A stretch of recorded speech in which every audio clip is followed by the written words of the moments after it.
Hello, my wonderful, beautiful friends. Guys, welcome back to r/EntitledPeople, where you'll hear stories about people who believe the world truly revolves around them and that they deserve special treatments over others. My friends, get ready for another wild ride because entitled people never cease to amaze me. And as always, I hope you enjoy these crazy stories and do hit that subscribe button for future tales. So I'm 19 years old. My brother and sister-in-law, who are both 32, moved back into my parents' home last week. They have 4 kids, ages 1, 3, 4, and 6. So of course, what was a peaceful house has turned into a chaotic mess, like a literal pigsty. So on Friday, my brother asked me what my day-to-day schedule was like so they could get an idea of how babysitting would work. Now obviously, I went what the heck because I never agreed to babysitting for anybody. I sat there dumbfounded and asked him to elaborate, and it came out that apparently my dad offered to help them with childcare by using me, despite me having classes to attend both in person and online, plus I work a part-time job, and nobody cared to check in with me to see if it was okay. So I flat out said no, I was not babysitting Monday to Friday, and that they would have to find some other solution. Now, this really upsets my sister-in-law, and she starts complaining that I act like I don't love my nieces and nephews because I'm not willing to help them out and take care of them. My dad started to complain and told my mom to make me agree. I just got up and finished my dinner in my room because I wasn't about to let them guilt trip me. Later on, my brother approached me and basically gave me a weekly schedule that had the hours that they worked and the hours I was expected to look after the kids. All 4 kids. To spare the rest of the boring details, they expected me to watch the kids from 6 a.m. to 1 p.m. and then again from 6 p.m. to 8 p.m. because they wanted their special alone time together. Again, I shut that down and told them that they were straight out of luck because I wasn't doing it. So cue my sister-in-law basically tattling and telling my dad that I still won't do it, so he came in and started calling me selfish and lazy and said that I'd come around eventually since they'd be living here for a long time. Now let me add, my dad doesn't even work, my mom does. He sits on his ass all day watching TV, and when she gets home, he doesn't even speak to her until he wants to know what's for dinner. So that's the kind of guy he is. Okay guys, so that's some super entitled BS that the brother and sister-in-law are pulling.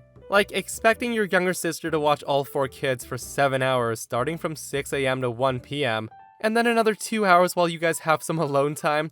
Like I don't think OP is being lazy, selfish, or uncaring at all. She has a life to live. So she does come back into the comments and says, "So a majority of the comments are telling me to move out and I am trying.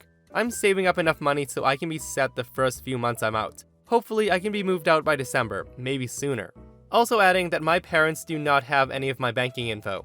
I closed the account they had access to when I turned 18, and I'm getting a new lock for my door because the one I currently have can be picked very easily. I've also seen a few comments about getting my mom away. Truth be told, my dad's family would no doubt harass her until there's no tomorrow. I will talk to her about it though. She deserved the world and so much more. And I don't know who was watching the kids before they moved back, but I assume whoever it was stopped watching them because they didn't have the funds anymore, which is why they wanted me to do it for free. So yeah guys, let me know in the comments if any of you would bend over backwards to watch 4 kids for your brother or sister for almost 9 hours a day. So, my girlfriend and I recently moved into a really nice apartment complex in one of the better neighborhoods in my city. Behind us, there's an abandoned house out back owned by the landlord's brother, and the house has a dock and the tenants of my apartment complex are able to use it whenever they want. So we've had a couple of run-ins with random people at this point. Now, this story is about a particular Karen. So, one day, my friends, who are black, were waiting in their car for me and was approached by this nosy Karen, asking them what they're doing here, how this is private property, and if they don't move, she's gonna call the police.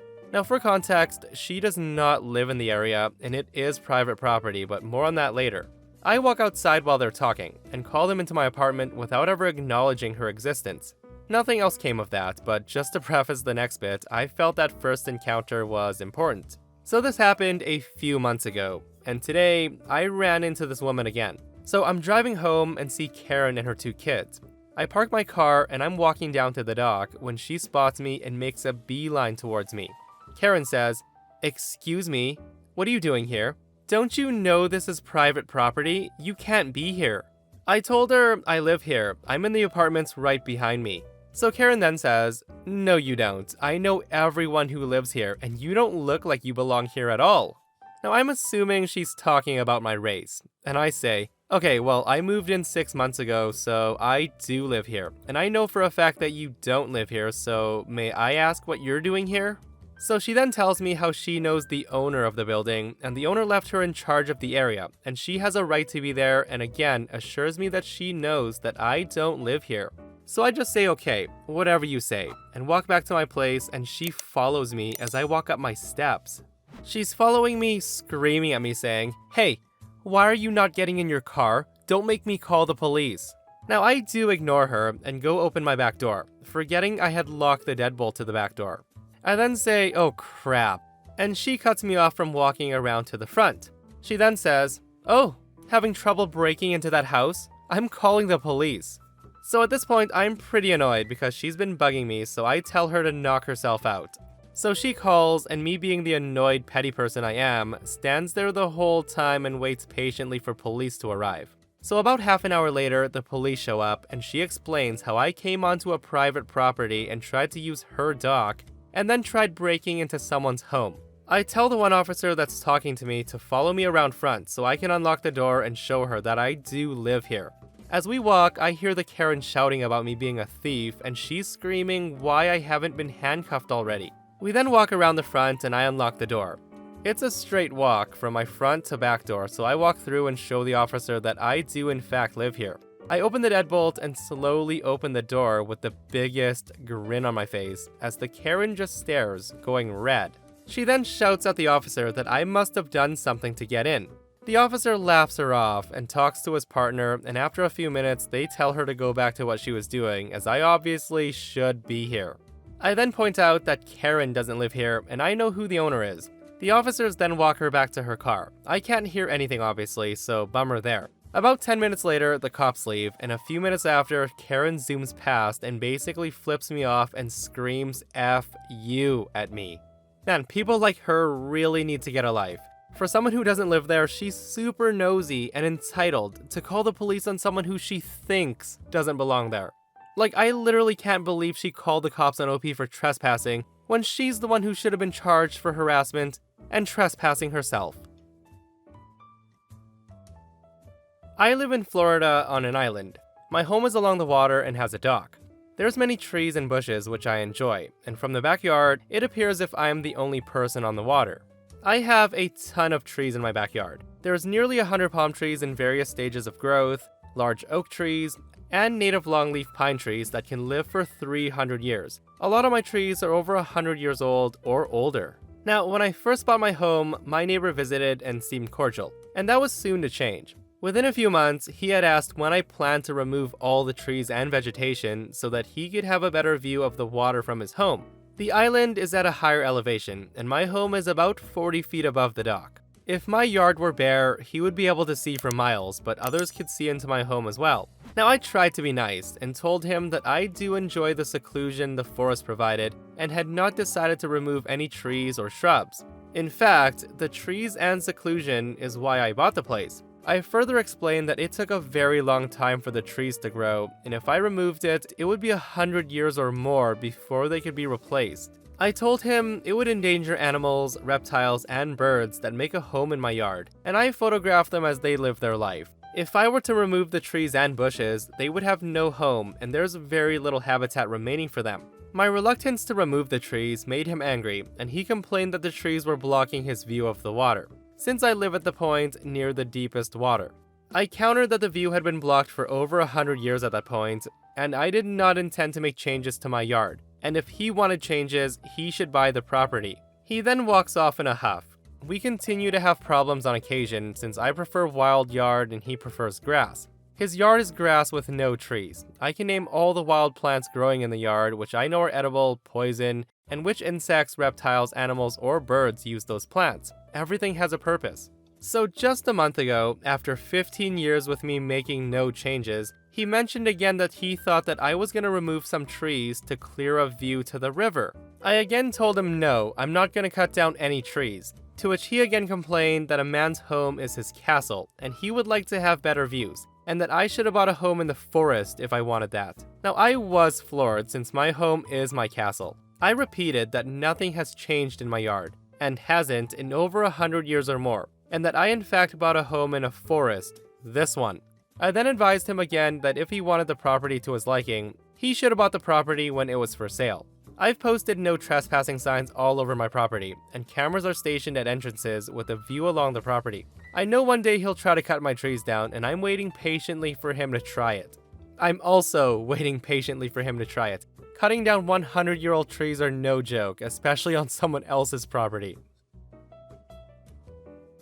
So I work at a fast food restaurant, and last week there was an accident close by. A car had hit a pole, so the power was out for approximately a mile down the road. Our restaurant was one of the many places without power. My GM made a sign that she taped to the speaker in the drive-thru that explained the power outage. She sent 2 people home, since she didn't want to run up on labor when we weren't making any money. It was only me, the GM, and the new guy. We did as much cleaning as we could without the power until we were left with nothing to do but hang out in the dining room. First of all, the amount of people that went through the drive-thru, read the note, and came back to knock on the door to ask if we were serving food was ridiculous. We had to throw out all the food we literally made right before the power went out because we were in the process of switching to lunch.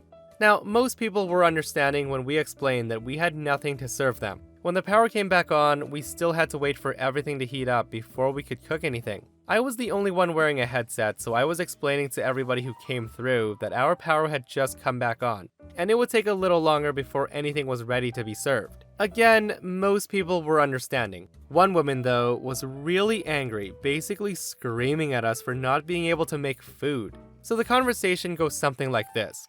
She says, "What do you mean you can't serve anything?" I told her, "Ma'am, our power has only been back on for 5 minutes. It's gonna take about 15 more minutes before the fryer and the broiler heat up all the way. Until then, the only thing we have available is drinks." She then says, "But my son and I are hungry. Are you sure you can't make anything right now?" I told her, "I'm sorry about that, ma'am. If you want to come back in about 15 to 20 minutes, everything should be back to normal. Listen, we only want chicken nuggets. Can't you throw some into the fryer?" "Ma'am, as I've said, we can't cook anything until the fryers are heated up. If you come back in 10 minutes, they'll be fresh out of the fryer." So now she demands the manager. I told her my manager's in the walk-in checking on the food to make sure that everything's okay in there. I can get her if you'd like. So she then tells me, "You know what? Never mind. I'll just go next door where they know how to treat their customers." I told her, "Okay, ma'am, you do that. Sorry about that and have a nice day." So I watched her go next door and get turned away there too. I was dying to know if she had raised a fuss over there, and I just don't understand what part of our power was out for over an hour, and we need time to get everything ready that some people just don't get. Guys, for entitled people, it doesn't matter. If the power was out and they want something, they expect to have it right away. Guys, I remember seeing a video on the internet of a Burger King that was on fire, and all the employees were at the parking lot shouting at this one woman who was at the drive-thru trying to make an order. And the woman literally gets out of her car and yells at the employees to go back inside and take her order, completely ignoring the fact that there was smoke coming out of the drive-thru window. When my ex and I got together, she had a very small business. I offered to help her expand, as I could see it was a good opportunity for our new family, and I'm good at that type of thing. The more I worked and grew her company, the less she worked, and the more she spent on traveling, restaurants, gifts, housekeepers, etc. It was actually pathetic. She was staying in bed until noon, and she was up late on social media, and there was drama. The nanny took care of the house and the kids. The business was bringing in about $75,000 per month. It was about $10,000 per month before I started to help out. She's now averaging only about 3 days of work per month. Now obviously, I have addressed the situation with her several times, and then she's calling me an abusive SOB. Now in hindsight, she was actually very abusive to me, verbally, psychologically, and physically. But she told me that I was a real man and I can take it. She then cuts me out of the now very successful business. She then takes over claiming that a monkey could do what I did.